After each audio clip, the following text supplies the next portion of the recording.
Anda tahu kan, biasanya kalau kita membaca sebuah rilis berita dari instansi pemerintah gitu, ada semacam ekspektasi kalau itu bakal sangat membosankan. Oh iya, pasti. Sangat kaku Betul, rasanya tuh kayak Anda sedang membaca buku manual perakitan kulkas. atau manual mesin cuci? Iya, Anda cuma melihat tanggal, terus melihat deretan nama pejabat yang hadir. Mungkin ada acara potong pita juga. Nah, potong pita atau apel pagi, sangat datar dan ya sangat terprediksi lah pokoknya. Dan sebenarnya sebagian besar dari kita itu memang sudah dikondisikan untuk mengabaikan dokumen semacam itu kan? Iya, kita lewati begitu saja biasanya. Tepat. Kita terbiasa melihat birokrasi ini sebagai sesuatu yang statis. Semacam mesin yang sekedar berjalan di latar belakang kehidupan kita sehari-hari tanpa kita merasa perlu tahu cara kerjanya. Tapi, nah ini dia, disinilah kita akan coba memutarbalikkan ekspektasi tersebut. Oke. Karena pas Anda melangkah lebih dalam ke dunia tata kelola pemerintahan daerah, rilis berita yang kelihatannya membosankan itu tiba-tiba berubah bentuk. Berubah bentuk bagaimana maksudnya? Iya, kita seolah dihadapkan pada sebuah landscape di mana satu acara seremonial di pagi hari itu ternyata menyembunyikan sebuah mesin raksasa. Wow, mesin raksasa. Betul, mesin yang secara harfiah menentukan apakah sebuah wilayah itu bisa mandiri atau tidak. Kelangsungan hidup wilayahnya ya. Tepat sekali. Dan itulah misi kita dalam sesi telaah mendalam kali ini. Kita akan membongkar sebuah artikel publikasi dari situs web resmi Badan Pendapatan Daerah atau Bapenda, Kabupaten Buol. Kabupaten Buol. Tanggal berapa artikelnya? Tanggal 29 April 2026. Menarik. Dari satu rilis berita tentang upacara peringatan Hari Otonomi Daerah ini ya, kita sebenarnya sedang memegang sebuah peta. Peta. Iya, peta. Yang menunjukkan dinamika tarik ulur kekuasaan antara pemerintah pusat dan daerah. Sekaligus realitas teknis tentang bagaimana sebuah kabupaten membiayai ambisi pembangunannya. Jadi bukan sekedar berita acara biasa ya? Sama sekali bukan. Kalau kita tahu cara membaca di antara baris-baris kalimat formal tersebut, dokumen administratif ini sebenarnya bercerita banyak tentang kelangsungan hidup sebuah wilayah.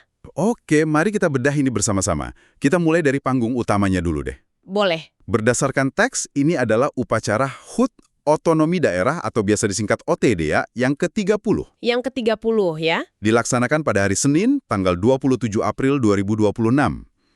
Pukul setengah 8 pagi, 07.30 WITA, di lapangan upacara kantor Bupati Buol. Gambaran standarnya pasti ada cuaca pagi, barisan aparatur sipil negara yang rapi. Iya, persis seperti itu. Tapi ada satu detail administratif yang bikin saya agak mengerutkan kening. Oh ya? Bagian mana tuh? Acara ini kan merayakan otonomi ya, kemandirian daerah.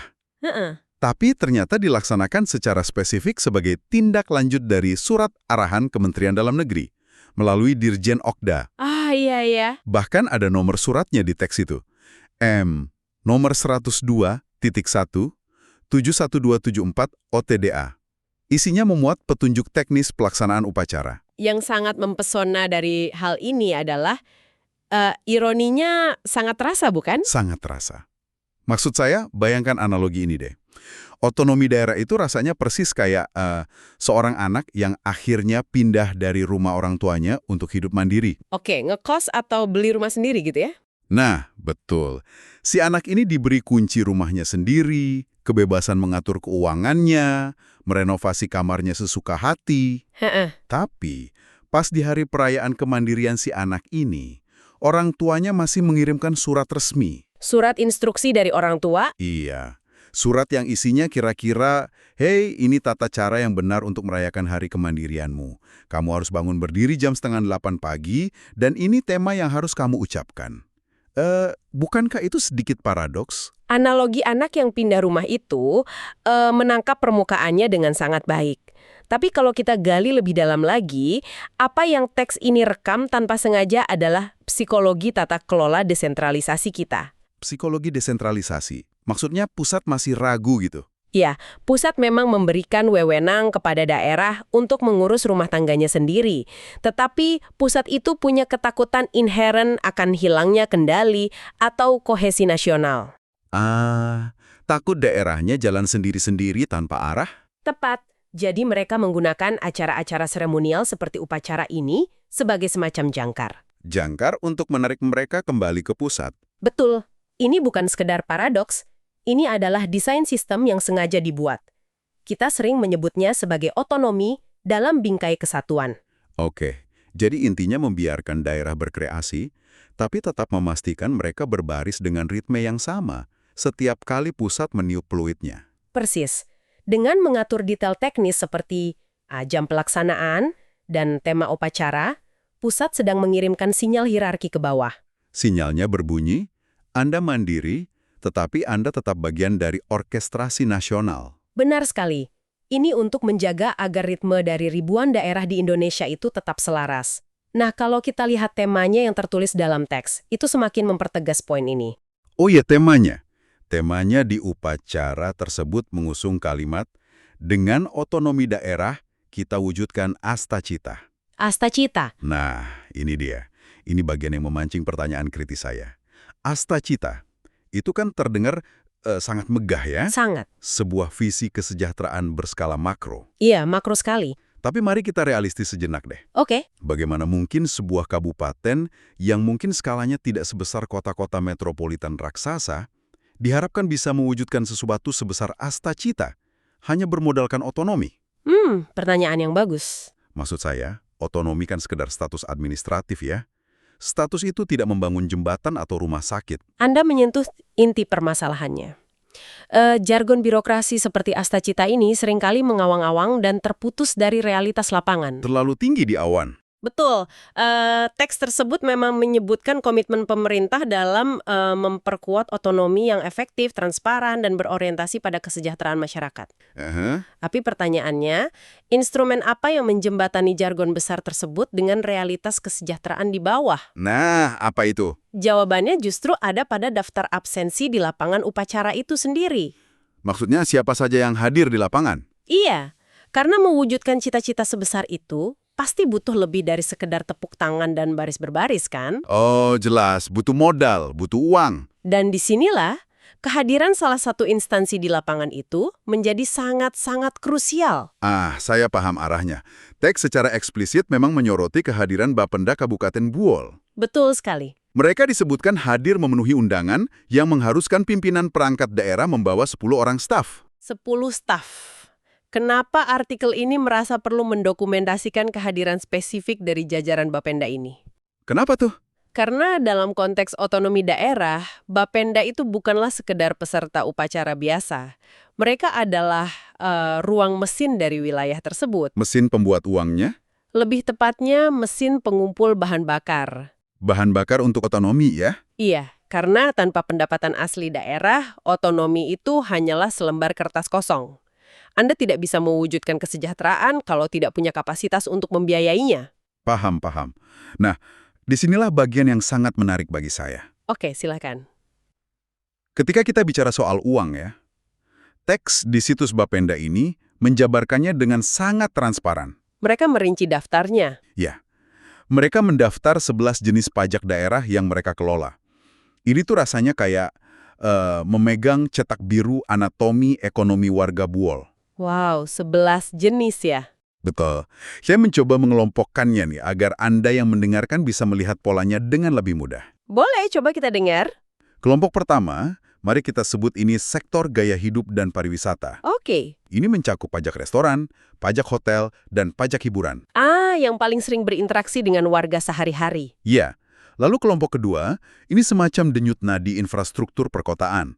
Ada pajak parkir, pajak reklame, dan pajak penerangan jalan. Sangat masuk akal. Kemudian kelompok ketiga, ini fondasi propertinya. Ada BPHTB atau Bea Perolehan Hak Atas Tanah dan Bangunan, serta pajak bumi dan bangunan PBBP2. Jika kita kaitkan ini dengan gambaran besarnya ya, pengelompokan itu sangat memperjelas bagaimana negara itu hadir. Hadir di mana? Hadir dalam hampir setiap lapisan aktivitas ekonomi warganya. Mulai dari warga yang sekadar makan di luar, menyalakan lampu jalan, sampai urusan mewariskan tanah. Betul sekali. Tapi, ada tapinya nih. Dari 11 daftar itu, ada yang jauh lebih spesifik daripada sekedar pajak restoran. Oh, ada yang unik. Ada pajak air tanah atau PET, dan pajak sarang burung walet, PSBW. Sarang burung walet. Ya, ini tuh langsung memicu imajinasi saya. Pemerintahan daerah dalam era otonomi ini rasanya kayak pemain game simulasi tata kota. Seperti SimCity atau City Skylines gitu. Persis kayak main SimCity. Anda kan tidak bisa sekedar memungut pajak standar kalau main game itu. Iya, harus lihat peta geografinya. Nah, itu dia. Anda melihat peta geografi kabupaten Anda dan harus sangat jeli mencari titik potensial. Mencari sumber daya lokal yang bisa dimaksimalkan. Betul. Bupati atau bapendanya mungkin mikir, oh di wilayah ini ternyata banyak burung walet bersarang. Mari kita jadikan ini pendapatan asli daerah. Analogi simulasi kota itu sangat pas loh. Dan sebenarnya itu menjelaskan mekanisme fundamental dari kemandirian daerah itu sendiri. Mekanisme memeras otak mencari potensi ya? Iya. Mengapa instrumen seperti pajak sarang burung walet atau pajak air tanah itu sampai ada dan dikelola oleh kabupaten? Karena mereka butuh uang. Karena konsep otonomi itu memaksa daerah untuk secara bertahap mengurangi ketergantungan pada uang jajan dari pemerintah pusat. Yang biasa kita kenal sebagai dana transfer daerah ya. Tepat. Pemerintah pusat pada dasarnya sedang mengatakan, kenali topografi ekonomimu sendiri. Jadi tiap daerah beda-beda. Aset komersial yang berputar di wilayahnya. Dan karena itu berputar di sana harus berkontribusi pada pembangunan wilayah tersebut. Benar sekali. Apalagi pajak air tanah ya. Mengambil air dari tanah, itu kedengarannya sepele sih. Tapi dalam skala industri itu masif. Nah, itu dia. Dalam skala industri atau komersial, aktivitas itu kan menguras sumber daya alam lokal secara besar-besaran. Masuk akal banget jika kabupaten mengenakan tarif untuk itu. Sangat masuk akal. Tapi ini memunculkan pertanyaan teknis buat saya. Pertanyaan teknis bagaimana? Bagaimana persisnya Bapenda ini mengeksekusi 11 jenis pajak ini di lapangan? Maksud saya, memungut pajak dari sarang burung walet yang tersembunyi tinggi di dalam bangunan, itu kan butuh lebih dari sekedar mengirim surat tagihan via pos. Oh, itu membutuhkan pemetaan data yang luar biasa detail. Dan juga pengawasan di tingkat mikro yang ketat. Mereka harus ngecek satu-satu. Bapenda harus tahu siapa saja yang membangun gedung walet, kapan masa panennya, dan berapa estimasi volume panennya. Wow, repot juga ya. Begitu juga dengan pajak restoran, mereka harus memantau transaksi harian. Dan inilah yang membuat posisi mereka di lapangan upacara tadi menjadi masuk akal. Kehadiran pimpinan dan 10 staf tadi. Betul, kehadiran 11 staf Bapenda itu bukan sekedar barisan pelengkap upacara. Mereka adalah representasi fisik dari 11 urat nadi ekonomi yang harus mereka jaga, siang dan malam. Mereka lah ujung tombaknya. Mereka lah yang memastikan bahwa jargon buol hebat yang diusung itu memiliki landasan finansial yang nyata, bukan cuma omong kosong. Itu perspektif yang sangat mencerahkan.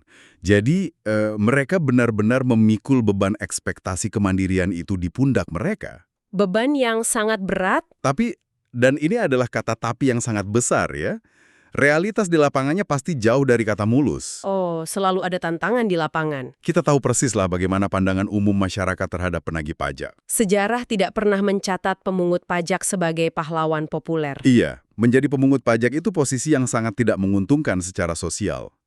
Selalu dihindari. Ya, Anda butuh uang warga untuk membangun jalan dan puskesmas untuk warga itu juga. Betul. Tapi tidak ada satupun warga yang bangun pagi, menggeliat, lalu merasa antusias karena harus membayar BPHTB jutaan rupiah. Atau merelakan 10% uang makannya untuk pajak restoran, kan? Eksplisit tertulis. Bunyinya begini, Bapenda Buol bukan sekedar pemungut pajak, tapi mitra pembangunan daerah yang hadir untuk mewujudkan Buol hebat. Jadi apa makna sebenarnya dari semua ini? Mengubah label dari pemungut menjadi mitra, itu adalah sebuah lompatan psikologis yang besar dalam administrasi publik. Lompatan yang bagus secara teori. Iya. Tapi ini memunculkan satu pertanyaan penting. Bagaimana hal itu diterjemahkan ke dalam mekanisme kerja mereka sehari-hari? Tepat. Bagaimana sebuah institusi yang pada dasarnya bersifat koersif, maksudnya kan mereka pada dasarnya memaksa Anda menyerahkan uang, bagaimana instansi seperti itu bisa bertindak layaknya seorang mitra yang ramah? Dex tersebut sebenarnya memberikan petunjuk yang cukup jelas tentang itu.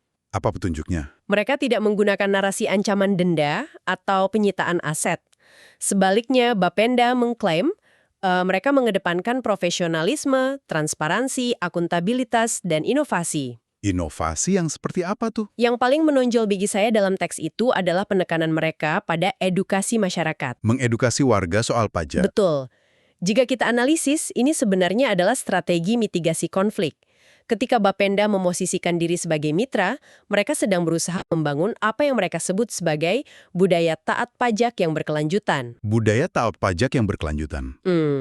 Berarti bukan sekedar taat karena takut didatangi petugas berseragam ya? Bukan, tapi karena ada kesadaran organik dari dalam diri warganya. Tepat sekali, budaya taat pajak yang berkelanjutan ini rasanya kayak model bisnis berlangganan.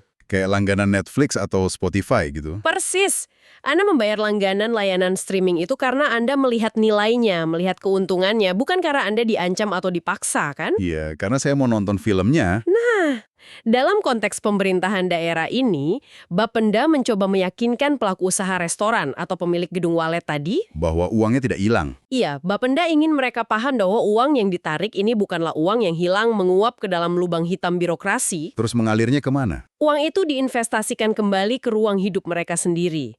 Ini tentang mengubah paradigma dari transaksi yang terasa merugikan menjadi sebuah bentuk kolaborasi gotong royong tingkat kabupaten. Saya tangkap maksudnya.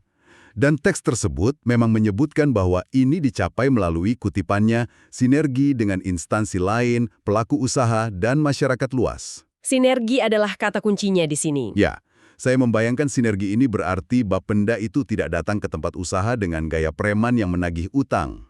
Tentu tidak. Itu pendekatan lama. Melainkan, mereka mungkin duduk bareng bersama pemilik hotel, minum kopi, lalu menjelaskan secara transparan, Menjelaskan apa? menjelaskan bahwa pajak hotel yang mereka bayarkan itu akan dikumpulkan dan digunakan untuk, misalnya, memperbaiki infrastruktur jalan yang menuju ke hotel tersebut. Tepat sekali. Yang mana pada akhirnya, jalanan mulus itu akan mendatangkan lebih banyak tamu bagi hotel mereka sendiri. Untung lagi buat mereka. Itu adalah skenario ideal dari fungsi mitra pembangunan tadi mengedukasi warga bahwa pajak itu pada dasarnya adalah biaya kolektif untuk merawat ekosistem ekonomi mereka sendiri. Tanpa infrastruktur, bisnis mereka mati. Betul, tanpa jalan raya yang bagus, tanpa penerangan jalan yang memadai, hotel dan restoran tidak akan laku. Bapenda bertugas memutar roda sebab akibat ini dan menyadarkan warganya. Masuk akal sekali. Nah, mendengarkan semua mekanisme dan filosofi ini ya, saya pikir kita harus menarik benang merahnya kepada Anda para pendengar. Iya, relevansinya untuk audiens kita. Anda mungkin saat ini sedang duduk di sana, mendengarkan diskusi kita ini saat sedang menyetir di kota yang jaraknya ratusan atau bahkan ribuan kilometer dari Kabupaten Buol. Sangat mungkin. Anda mungkin berpikir nih, kenapa sih saya harus menghabiskan waktu belasan menit membedah rilis berita Bapenda Kabupaten Buol dari tahun 2026? Kenapa coba? Ya, kenapa? Karena relevansinya itu sama sekali tidak terletak pada lokasinya, melainkan pada cetak birunya. Setuju, cetak biru yang sama persis. Iya, apa yang kita bedah hari ini adalah cermin dari mekanisme yang identik yang sedang beroperasi penuh di wilayah manapun Anda bernapas dan mencari nafkah saat ini. Ketika Anda membayar tagihan listrik bulanan, di sana pasti ada persentase untuk pajak penerangan jalan. Selalu ada. Terus, saat Anda makan, nongkrong di kafe favorit Anda, lalu melihat ada tambahan 10% di struk pembayaran. Pajak restoran. Betul, itu bukan sekedar angka ekstra yang sengaja ditambahkan cuma untuk menguras dompet Anda. Uang itu mengalir melalui salah satu dari 11 instrumen pajak yang baru saja kita bahas. Uang itu masuk ke kas instansi lokal daerah Anda. Yang juga idealnya berusaha berfungsi sebagai mitra pembangunan. Karena tanpa aliran dana mikro yang konstan dari Anda ini, mesin kesejahteraan yang terus-menerus dijanjikan oleh pemerintah daerah itu Akan langsung mogok. langsung mogok saat itu juga. Jika kita menyatukan semua kepingan puzzle yang telah kita bahas hari ini, kita akhirnya mendapatkan gambaran yang utuh tentang anatomi tata kelola daerah. Sebuah anatomi yang sangat kompleks. Kita melihat bagaimana sebuah upacara yang kelihatannya hanya formalitas seremonial, sebenarnya merayakan kelangsungan hidup sebuah mesin ekonomi. Mesin ekonomi bernama pendapatan asli daerah. Betul, kita juga memahami mengapa pusat masih merasa perlu memegang kendali atas ritmenya, namun pada saat yang sama, daerah didorong bahkan dipaksa untuk memeras otak. Dari memajaki sarang walet sampai mengecek volume air tanah ya. Iya, semua demi bertahan hidup dan mandiri.